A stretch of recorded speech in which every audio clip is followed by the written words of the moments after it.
Hi, and welcome to my tutorial on how to replace or add RAM to your unibody MacBook Pro from mid-2012. First of all, it is actually quite simple to do something like this, but you need a few different items to make this as successful as possible.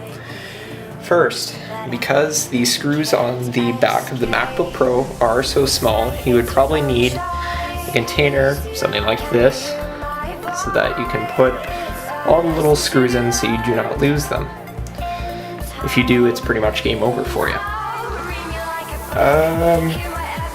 Okay, so first you want to start off by removing, I believe it's 1, 2, 3, 4, 5, 6, 7, 8, 9, 10 screws from the back of the MacBook Pro, as you can see.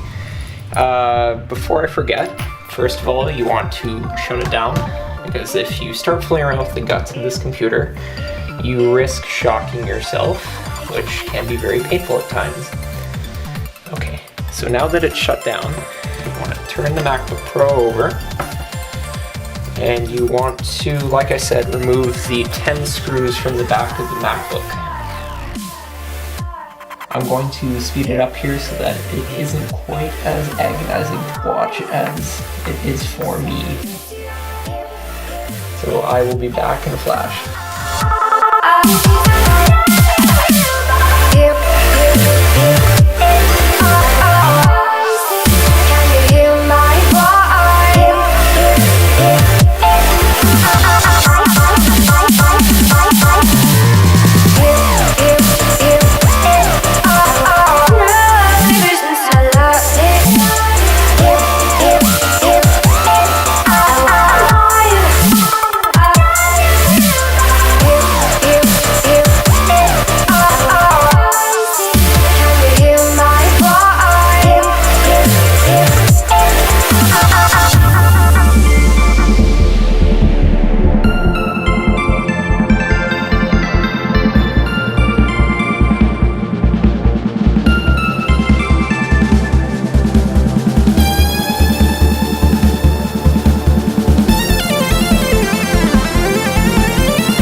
Okay, I am back. This is what the inside of the MacBook Pro looks like. First of all, you have your main motherboard here. You've got your hard drive here. This would be your optical drive or disk drive if you want to call it that. And then you got your little fan, which is always spinning when the MacBook Pro is on. Now, the first thing you'll notice here, these are the RAM chips. To replace these, what you want to do is you want to pop these small tabs on either side of the RAM chips outwards. This will subsequently release the RAM chips and enable you to take them out and do whatever you want with them. So when you are replacing these RAM chips, what you have to look out for is that the RAM chips here are facing up. Normally these RAM chips come with small stickers here that indicate what side you're supposed to be putting the RAM chips in. Also, another thing you'll notice is that you have the main center blocks for each RAM console. You want to make sure that these are pointing up, or else pretty much you'll have a MacBook that isn't working properly, or it won't read it properly. So you want to make sure that it is pointing up. Now, when putting these back in, what you have to look out for are that the golden teeth you see right here, well, you can't really see them there, but these have golden teeth on them. You want to make sure that those are pointing up with the sticker and the RAM modules.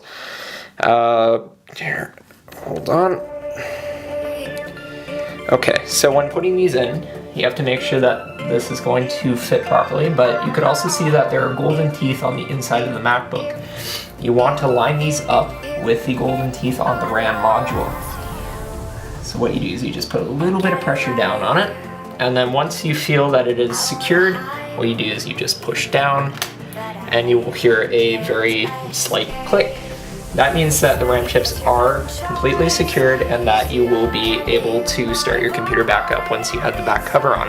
And there you go, now the back cover of the MacBook is back on. Now you can flip it over and turn her on. Okay, so now that I have the MacBook completely started up, what you want to do is you want to go into the top left-hand corner of your screen. I'll zoom in so you can see it a little bit better.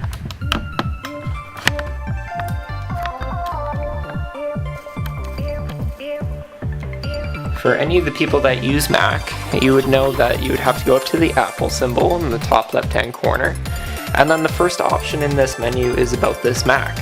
This is where you'll find out all of your basic information. So what it'll show is on the top here, it'll show what type of processor you have in this. So specifically mine has a 2.5 gigahertz Intel Core i5. And below that it'll show how much RAM you have. Now originally on mine right here, it originally said 4. Now the funny thing is Apple on their website says that these computers are only configurable up to 8 gigs of RAM. Now, if you're trying to use, say, programs like Final Cut here, 8 gigs of RAM may not be enough for you. I found that when I upgraded to the 16 gigs of RAM, it also compensated for the lack of processing power that this computer has, like most other laptops. So, like I said, when you start this up, you will see that on the second row here, it should show 16 gigs of 16. But as I was saying, this here has 16 megahertz DDR3 RAM. You have to make sure that you buy the specific RAM for any of these computers here, or else it will not work. But once you do have the RAM installed, you will notice that there will be a very large speed difference. I can tell you that when I originally had Final Cut running roughly 4 gigs of RAM, it used to take anywhere from a minute to a minute and a half to boot the program up and have it fully functional. Now with the RAM upgrade, I can boot Final Cut up here. I can show you guys.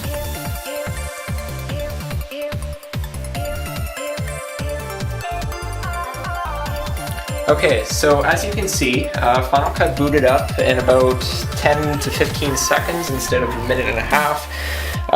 That's just a testament on how much RAM can help. Because the laptop has such a lack of power in the processor, the extra RAM can actually compensate for that. So once you're, say, doing a video here, you will notice that even the editing part or rendering would be much faster. So yeah, I would suggest that anybody who is running a Mac right now, you could probably go out and buy some RAM whenever you can get the chance. It would help very much to help these computers run. Okay, well, thanks for stopping by. This is my tutorial on how to replace or upgrade RAM in a MacBook Pro 13-inch mid-2012 unibody design. Thank you.